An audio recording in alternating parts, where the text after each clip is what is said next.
কারো মনে কষ্ট দিয়েছো, সে যদি তোমাকে রিপিট কষ্ট দিয়ে দেয় তাহলে তুমি বেঁচে গেলে। কথা বলেন না। কাউকে জুলুম করেছো, থাপ্পড় মেরেছো অন্যায় ভাবে, সে তোমাকে রিপিট থাপ্পড় দিয়েছে, অনেকটা বেঁচে গেছো তুমি। সে তোমাকে রিপিট লাথি মেরেছে, তুমি বেঁচে গেছো। রিপিট গালি দিয়েছে, তুমি বেঁচে গেছো। কিন্তু সে যদি চুপচাপ চলে যায়,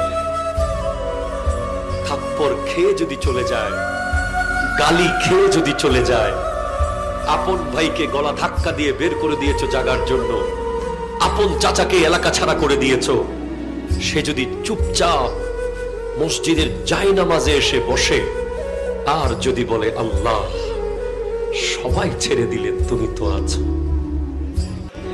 খোদা কি কসম এমন আযাব আসতে পারে, সে যদি তার রিভেঞ্জ নিত, প্রতিশোধ নিত, সে হয়তো আপনাকে মায়ের বদলে মারত, কাটার বদলে কাটতো, কিন্তু যদি সেটা আল্লাহর আদালতে চলে যায়,